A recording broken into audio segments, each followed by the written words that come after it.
I remember looking at that dollar amount still being like, man, that is a big number. Like I've never, like my gym cost me $30 a month. Like I had never put money into myself like that. Like that was a big commitment for me at that time.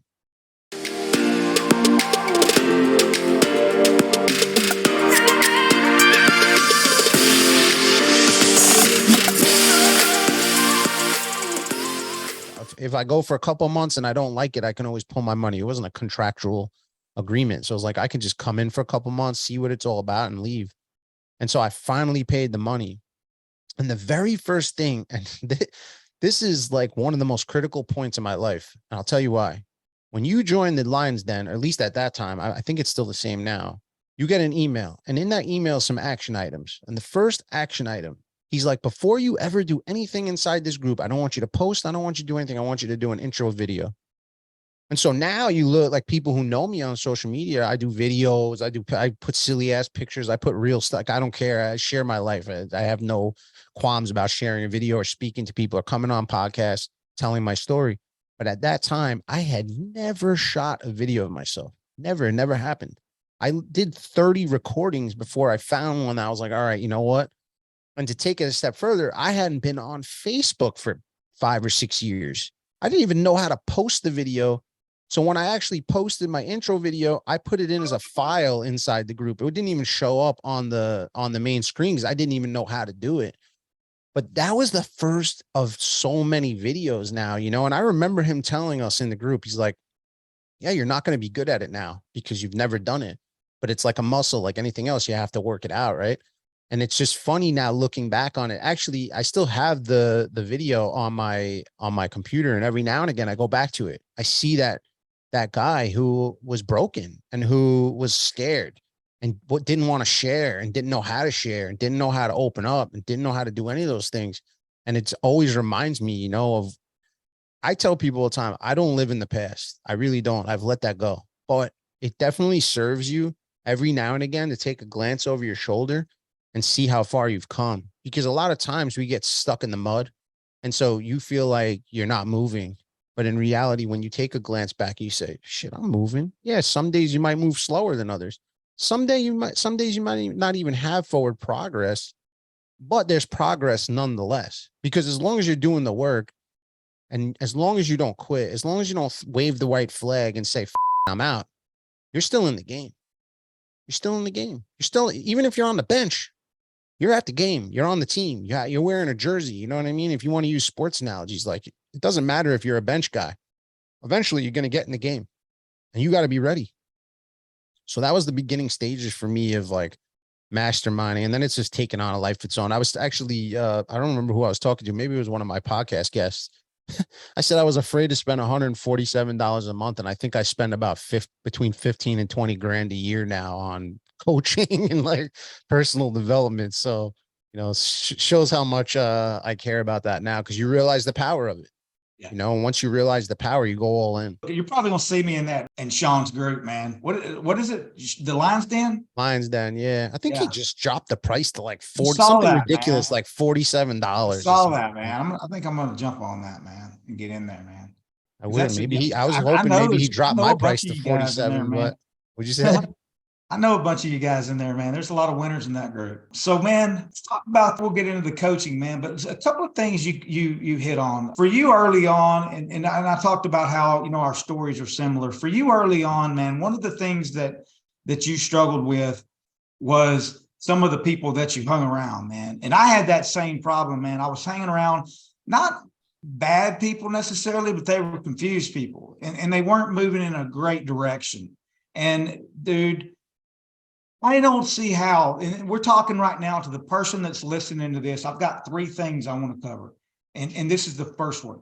And for the person that's listening that has no clue where to go, and they're just starting out in this, and they're in that spot you were in when you made that video for the first time, and you said, I think your words were you were a broken person at that time.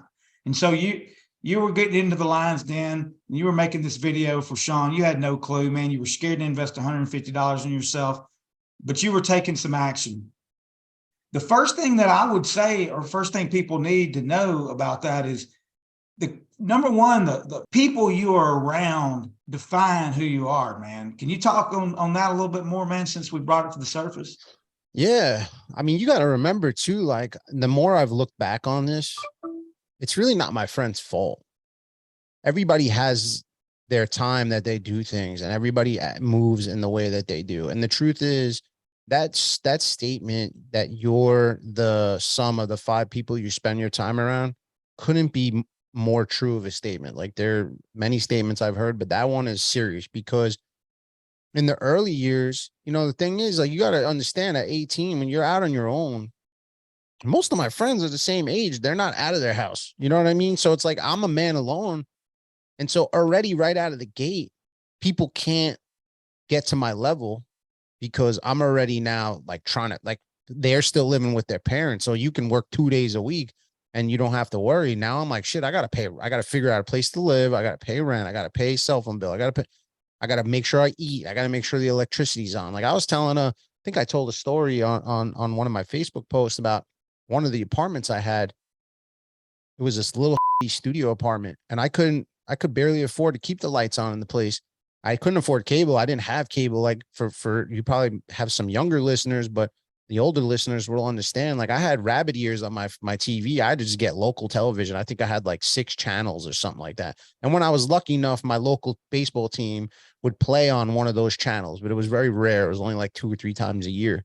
But trust me when I tell you, I tuned in. And I also had a VHS player. I didn't have a DVD player at the time. I had tapes that I took from my house, and I had a VCR.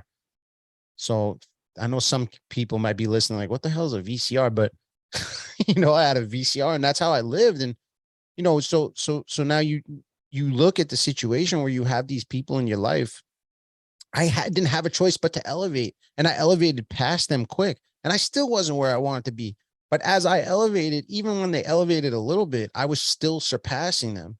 So it was like leading the pack a little bit. And so when you get into a mastermind and now you're surrounding, the thing is also it's proximity. Like I'm here. I wasn't traveling. I wasn't really traveling. I didn't have the money to travel. So I wasn't going to places to surround myself with other people. A couple of times I had, bounced the idea around of leaving here because I had nothing going on for myself. Like I had one friend who I was in the construction field with. He tried to get me to go to California with him. I had another friend who talked about going down to Florida. I never pulled the trigger. I stayed. And so I've constantly been on this. And even when I wasn't elevating the way I am now, I was still elevating past them, if that makes sense. So it's like, but now forget about it because they're still the same guy. Some of them have had some success, but none of them own business. One owns a business. He's one I still keep connection with because he talks big. Like when we get on the phone, we're not talking about, we're talking about, okay, how do we grow the business? Or, the type of conversations we have inside of our groups. I don't allow negativity in my circle anymore. And I don't allow conversations. And I'm sorry for people. Like, I just don't have 5 minutes to spend to talk to you about listen, if somebody calls me about their dog, I have a lot of, like, my heart goes out, but it's little stupid things people complain about that don't move the needle forward. Those things are over for me. Like my wife's sitting over not far from me right now, and she'll be the first one to tell you, like, over the last few years, I've definitely cut people out of talking to me about nonsense. Like I don't have the time for it because I have a life I want to live, and people can say whatever they want about that. Like that's fine. You can keep the circle you want, but then don't be looking back a few years from now wondering why you haven't moved forward. So when I get into a room with guys like you and some of the other people we run with, I've watched your story and how proud I am to see how far you've come and where you're going because you get yourself in the room with people. You're telling your story and helping elevate people. Then people elevate you. So when you're in a sphere of people that are constantly lifting you up, that's the biggest realization I had about the people that were in my circle. When I started my business and started a second business, forget about your friends supporting you. They never even mentioned it. I would put a post up on Facebook, on Instagram or Facebook, and all of my people that I met through masterminds and Apex and Lions Den would be sharing it, trying to get me, help us out. A lot of people came in and bought product. Like I had this barbecue sauce business for a little while. People came in and bought subscriptions. Like people are supporting me. And the people I grew up with, who I call my friends, who were supposed to be like brothers to me, and at the time they didn't even sniff the thing, didn't even ask me about it, didn't share a story, didn't fucking do anything. And it's a light bulb goes off and you realize, you know what? The people that are going to get you, the people who were with you in the beginning, that's great. And I appreciate them. I'll never forget what they did for me at that time. But you know what? Now I'm in the season of growth, man. I'm not in the season of what happened to me 10 years ago. I'm in the season of what's tomorrow. How do I elevate today? How do I become a better human today? How do I make people around me better? You think I could stand here and tell stories and help people elevate if I was still having the same old conversations with the same old boys on the weekend, drinking the same old beers? To that point, I haven't drank in over 6 months now. I haven't had one sip of alcohol and I don't give a to because I don't need to numb my mind with things anymore.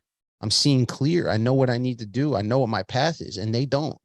So I hope that answers your question, but that's a long-winded answer. But the truth is, like, these things are all interconnected. And when people actually take the time and write these things down and you recognize who you're spending your time with, don't wonder why you're fucking not where you want to be.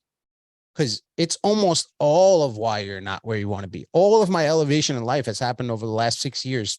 It's not coincidence. This is the people you got in the room with. That's right. 100%. Man. And let's go to the next thing, man. The next thing that I've got is you started listening to podcast. You talked about Andy Frisella in his podcast, which is an awesome podcast. For sure. And for me, it was Grant Cardone at the time. It was 2014, and a car dealership I was working at used some of Grant's old training stuff. And Cardone, man, I mean, he's still kind of straightforward, but he used to be like really raw, you know, with his stuff. I mean, he's polished it up a little bit now because he's polished his reputation up. But back in the day, and it landed with me the same way you said Sean landed with you, man. Because I needed to hear that at the time. I didn't know what to do with the information, but I knew it made sense to me and I liked it.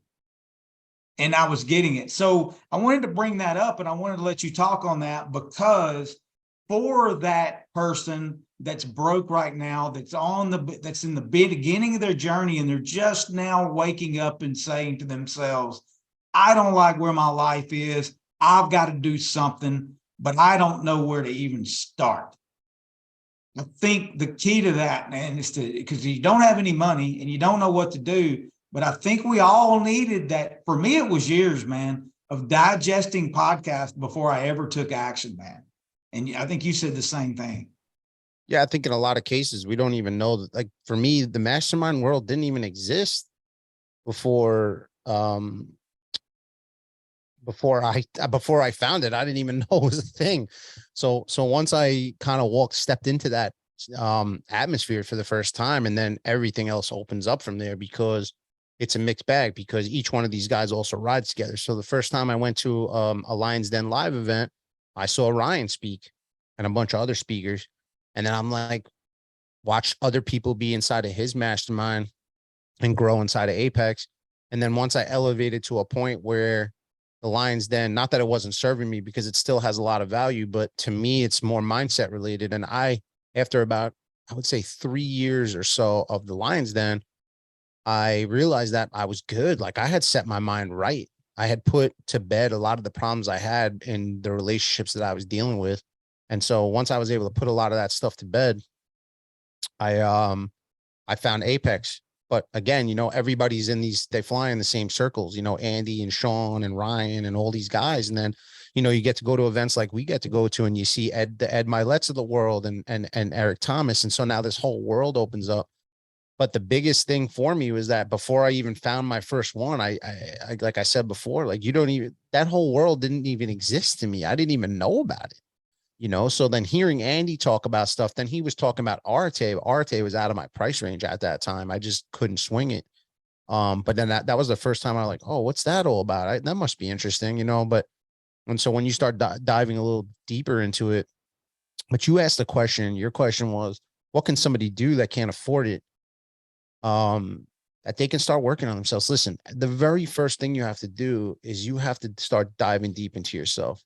There is a very prominent quote that I carry around with me. And to this day, I never Googled it. So I don't know if it's something I came up with. It doesn't really matter. The point is this, and I've said it 1,000 times. My wife has heard me say it 1,000 times. Like, one of my the things I carry with me the most, because it holds the most weight, is that I can never be the best version of myself for anybody else in this world until I'm the best version of myself for me. So you have to start doing that internal work. You have to start looking yourself in the mirror and seeing where your faults are and seeing where you're falling short, and you do. And it's hard.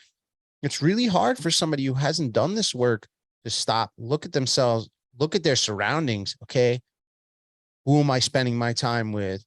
What are my family relationships like? What are my friendships like?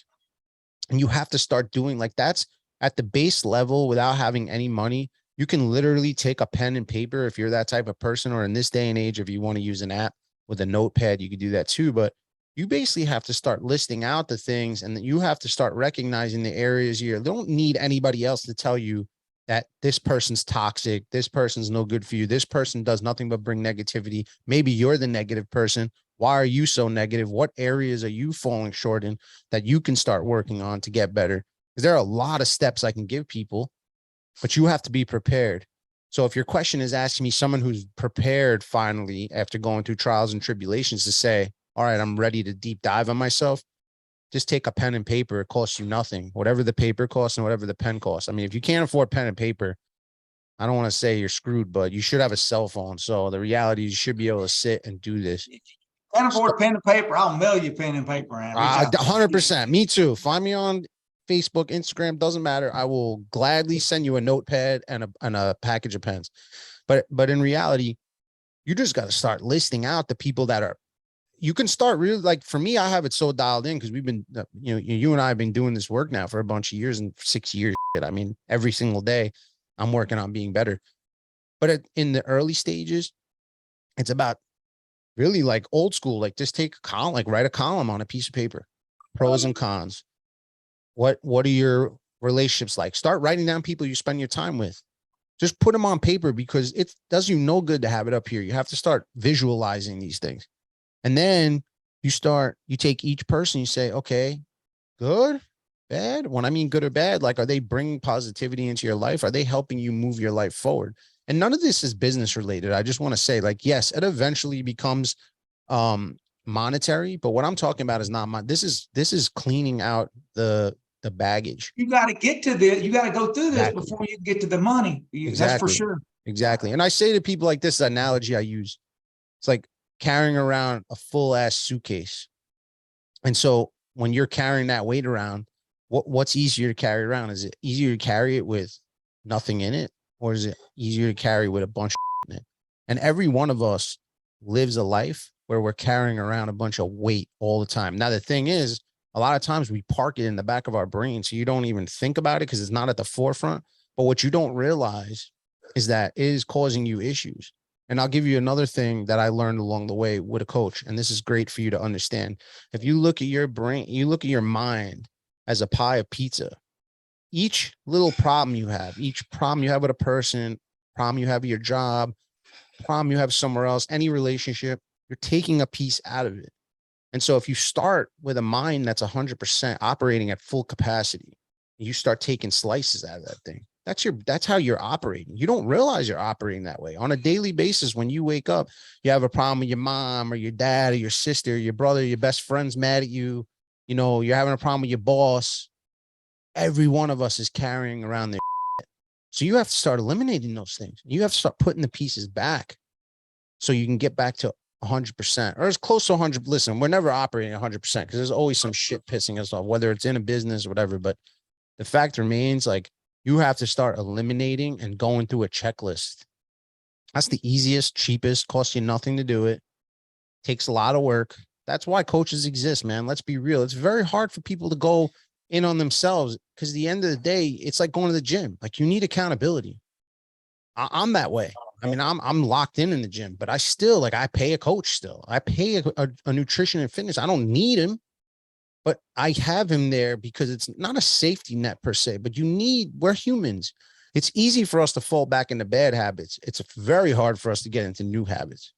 So just like this, like you'll probably go to work on yourself a little bit, but at the end of the day, like, finding a coach and being able to afford a coach is ultimately, if the den's $47, like, I mean, I would suggest anybody get in there if you're having problems. What it Like you is. can't swing $47 a month. I mean, we really don't have much to talk about either. The pen is another thing. I'll pay for some people to get into the den because I know how powerful it can be. You know, I would donate that. But you know, the point is there are things you can do. Looking back on my life now, could I have, if I knew now what I knew, you know, we all say that you can't go back. And honestly, you know, I know I'm not into God really. I have my questions, but I'm definitely spiritual and I believe in a higher power. And I believe everything happens to us when it's supposed to happen to us, and everything happens to us for a reason. So my journey took me to where I needed to be, and the timing of finding the podcast, the timing of finding the mastermind, the timing of coming into Apex, the timing of everything happens for a reason. I'm wholeheartedly believe that. You know, I like that analogy about the pizza, man. You're letting you're letting energy be taken. I keep my world very small, Greg. I keep my world very small, dude. I mean, it is as efficient as I can possibly make it, man, with the bullshit that I allow into it or tolerate or put up with, man. But why It's is that? to the because I don't have the bandwidth, man, to handle more than that, dude. I have to keep it that way because I've got to keep my clients happy. I've got to keep my wife happy, and you've got to keep me with some positive energy inside of me so that I can be at peace, so that I can take care of the things I've got to take care of, man.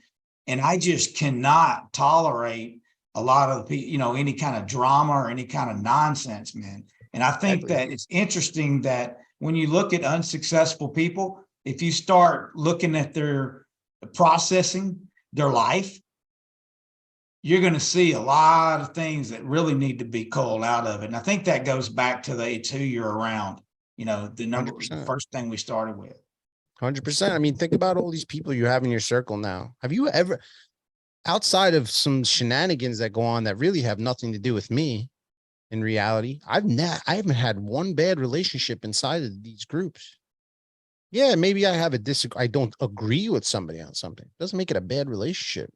In reality, that's what we need to be having conversations that we're willing to oppose each other. There's nothing wrong with a good debate. Like unfortunately, in this country now, it's kind of left us. But the fact is, like, I've never had a bad experience. But with the people that I have in my life outside of business, outside of these masterminds, and outside of my direct family, and even in your direct family, listen, you're going to have arguments. That shit happens. But the reality is I mitigate all of it by not associating with people I have no business associating with. I had a chance to go to a lunch with Bobby Castro last year during last year's MDM.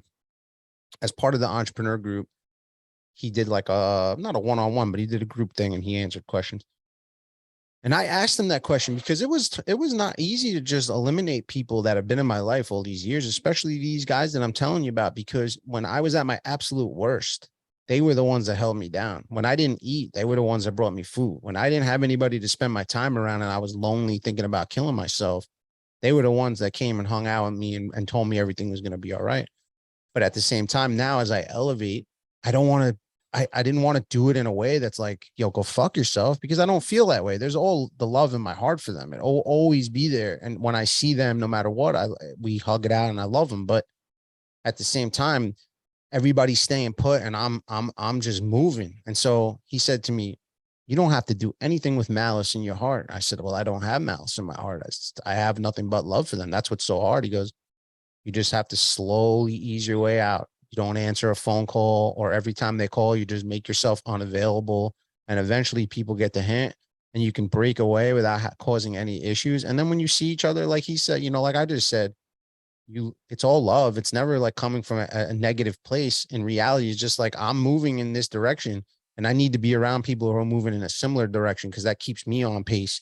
When I'm up, the friends that I had years ago, because I'm not up the way I was then, I'm up in a different way now, which is I'm not showing up the way I need to. So I need the people to hold me accountable, call me out of my shit, which is what happens in our groups in a good way. But my guys there, like I told you, when I started a company, they were gone. They didn't, you know, they didn't spend any money. They weren't trying. They didn't share. They didn't care. Never reached out to me, asked me how big, like nothing, dead silence. So I already know that those can't be my if I want to elevate, you'll hear a lot of guys talk. The reality is you have to kill your old self. You really do. It's hard to say that because I tell a lot of stories from my past, but I have to kill the old me. I literally have to go and slaughter the old me to become the new me. And I can't kill the old me by spending my time around the same people having the same conversation. It ain't hard for me, man. I celebrate killing that son of a bitch. Yes, let's go. Yeah, I I'm love glad it. that day's gone. But man, yeah, in these masterminds, man, it's a different kind of like, we still mess up. We mess up all the time because we're trying to do things we've never done before, and we're growing and we get things wrong. Like you were talking about, you've never had a bad relationship or whatever. And I can say that too, man. I've never had a bad relationship in a mastermind with these people that we're growing with. I have had a stumble either on top of each other or whatever, because we're trying to grow. But it's a totally different kind of scenario than, the past relationships I used to have back with that old dude, that we killed, man. Yep. Yeah, I know exactly what you mean. So let's hit the third one, man, that on like for that person that's trying. So we've got the crowd you hang around with. You got to change the people you hang around with to preserve your energy. So that opens up your mind too to gratitude. And then gratitude opens up your mind to abundance so that you can accept the information from podcast, or like Greg said, write down on a pen and paper exactly what you need to change out of your life. And that'll allow you to isolate the things that you don't like. And then you know what to get rid of. And so then I would say the third one is for these people, because I hear a lot of times, man, people, one of the biggest things I hear, and I hear that in Apex, I hear it just from other people that are wanting to change their life outside of Apex, is I don't know what I want. And what advice would you give, man? I got some thoughts on it as well, but what advice would you give for the person that doesn't know where they want to start, man? I mean, is that not the hardest question to answer? We talked about Sean before, but when you go to his events, one of the first things he asks, it's like his prominent question, and he does it every time. What do you want? And the thing is, like, as human beings, our first thoughts are materialistic things. We think of a house, we think of a location, we think of a car, we think of a watch, we think of shoes. I don't know, whatever it is that you think of, but that's how our brains are operate. It's like, especially when you're living in a world where you have no abundance, when you have nothing, and your mind wants to go to those places.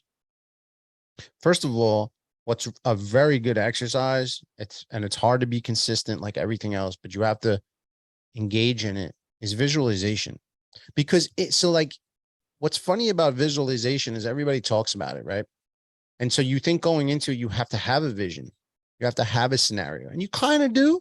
But in reality, when you lay there for 10, let's just say you start with 5 minutes or 10 minutes. I do 10 minutes because I learned that from 75 Hard, 10 minutes of visualization. I just let my brain go. Like, where does it take you? What do you, and that's just your vision of where you're going. And in that, there are a lot of things that happen. There are materialistic things, but there are also like your journey, right? So for me, it's about, being in a situation where I have my family's healthy, my family's happy. There are always going to be material things that I want to, but that comes with elevating business, whatever. That's just a tough question, man. It's very hard for people to answer that. To think of the best way to give guidance on that. You have to just look beyond the first things that pop up in your head. A lot of guys will tell you, you got to go with the first instincts. No, what I mean is, like I said, you're going to see the house, you're going to see the car. Those are the things like that. When people hear what he wants, like we grew up our whole lives, like, oh, somebody gave you $1 million. What would you do with it? And it's like, oh, I'll buy a house, I'll buy a car. No, you got to look beyond that. Like, what does your life look like? Everybody's different too. Like, just because someone like me might want to fly private, have nice car. Like I'm not a flashy guy, but I work my ass off and I like to have nice things, but ultimately for me, it's about having peace and prosperity in my home, getting to spend my life with my wife, seeing my kids grow up to be happy and healthy and God willing have grandchildren. You got to look beyond the thing that's right in front of your face. You got to look beyond the shiny objects, because that's the first thing we tend to look at. Like, what is it that you truly want? Is working a job and retiring what you want? I don't know. Everybody's different. Like I said, everybody's view of what they want is different. And then you just have to start the process of figuring out how to map out how to get there. That's a whole nother conversation. But what are your thoughts on, what you want and how you help you? Like, I know how I would help somebody get there, but it would take mapping out, and it would take time, and it takes conversation. It's hard to just sit here and be like, oh, if somebody wants to know what they want in life, like, how do you guide them? Well, I mean, first of all, have you thought about this before? People thought it all the time. We just don't, like, our heads in other places. But I think, to the point of this whole conversation, the more work you do into yourself, the more you dive deeper into yourself, it becomes more clear what you want. Because at first you might just want good relationships and to relieve yourself of drama and baggage, right? Like, that might be the first thing you really want, because you can't even see the forest through the trees, as they say. Like, you're so f***ed up. So there's levels to it. And I also think it changes over time, right? Because if you're really in a shitty spot, being out of that shitty spot might be the thing you want. Like, that's the focus. That's where you should be putting your attention. And then, like, like vision boards, the same thing. Like, you take a thing off the vision board, well, you got to add something in, got to put something to fill that gap. What's the next thing? So there's levels to it, in my opinion. I think you just shot it with a shotgun, dude. I do, because what's happening is, if life is controlling you instead of you controlling your life, that's going to be because you don't have any confidence. So how do you build confidence? Well, you start with small things. It doesn't have to be anything grand. It can just be something small. Maybe you go figure out what skill set you would like to learn, and then go get a job that would require you to start learning that skill set. It could be something like that. It could be as simple as, let me lose 10 pounds. It could be as simple as, let me walk down the street for 30 days straight. Just anything that allows you to keep promises to yourself. Start working on building that confidence. And then that's when your mind's going to start growing, and you're going to say, oh, wow, I achieved this. Well, then let me walk 2 blocks down the street for 30 days, or let me try to I lost this 10 pounds. Let me see if I can lose another 10 pounds. And you start keeping these, or I'm starting to learn, because I've set aside 30 minutes a day, how to build a funnel, on phone sites, or whatever it might be, whatever your thing might be that you're trying to learn, but you're setting that time aside, and you're keeping that promise, and you're like, damn, I did this. And now it'll come to you. And you said that, man. Yeah. And I'll just add a little something to that, because you're 100%, like, for your people listening, if you're starting right now and you don't, like, you're spot on, bro. And I love it. I talk about that all the time. Like, people, if you have nothing right now and you want a mansion, well, that seems insurmountable in a lot of ways, right? Like, it's like, holy, it's like looking at a humongous mountain and being like, there's no way I'm climbing this thing. But what if I took that mansion away from you, and I said, well, all you really have to do is go from where you are now to here. And so once I get you to here, then it's like, that's what I'm talking about, like, stepping this thing out. Like, there are a lot of guys who will tell you, you should do visualization on the life you ultimately want, because a lot of times what you think and what you speak will come to fruition as long as you do it long enough. But I think to dig people out of where I was, like, that's where more of my coaching comes in. It's not really on I probably could work with other people on mindset stuff, because there are a lot of people, even in the upper echelons of business, that still haven't tackled their problems. But my specialty, I feel like, is people who are really in the darkness right now, trying to figure out how to find the light. Fuck living in the light, like, just finding that light. How do I get from this dark place that I'm in, that I can't dig myself out of, and get myself to the light? Once you find the light, the whole world opens up, right? It's like, it's the same when you open your shades in the morning. Like, you can't see, and then you open the blinds and you can see out, right? So it's the same thing with your life. So in reality, what you just said is a home run. You really just have to start snapping off little victories, because you start gaining momentum with those victories. And like you said, 100%, if you're somebody that hasn't exercised, and so your first exercise is, you're not going to go run a marathon, walk around the block.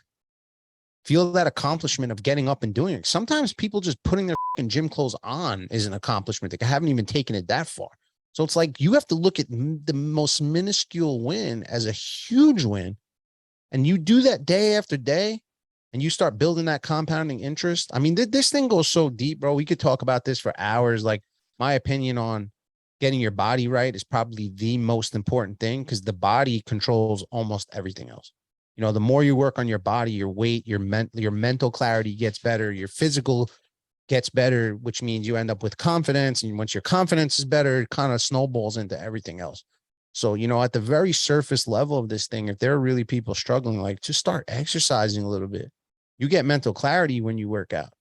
You start battling yourself a little bit, because that's what you need. You need that you versus you time. And that's kind of where I got my start, just hitting the gym, working on myself, doing little. There's so much here, man. I mean, that's why there's coaches, man. That's why people pay people. But Tell you what, man, a 30 days in a gym and listen to podcast, or 30 days walking down the street listening to a podcast will change your life. Just that in itself, man. And if you listen to a good podcast, you might want to go further than that street, because you don't want the podcast to end once you start it. So, there's that too. On that note, tell us where to find you on social media, and tell us how to find your podcast, man. Yeah, on Facebook, just Greg, Greg, middle initial, and Michelman, Michlman. On Instagram, I'm Fight Like a Mother, Effer, FER at the end. And then my podcast is called The Traded Life. It's on Spotify, Apple, Apple Podcasts. It's on a bunch of different places, but those are the two main places that people go. And I have a website. It's Fight Like a Mother, Effer. So EFFER.com. I'll give you all the info if you want to give it out, but that one's a little tough to find. But yeah, man, I'm out here, man. And anybody who's listening that wants to connect with me, by all means, hit me up in a DM, follow me. Let's talk. I have no problem getting on a call with people, seeing where their head's at, and helping out any way that I can. Tell you, this guy's got one of the biggest hearts you'll ever find, man. And bro, I appreciate you coming on here and hanging out. It's always a blast, man. 100%. Always a blast, Dave. I appreciate you having me on, man. This was fun. I like doing it. Man. Yeah, man. So look, we're going to say goodbye for today, man. But I got a lot of guests lined up. We're going to do these every week, as we have for the past year, and they're always a lot of fun. So, Greg, I appreciate you, brother. Y'all find Greg on social media. Go to his website, check out his podcast, and we'll see you guys next week. Thank y'all.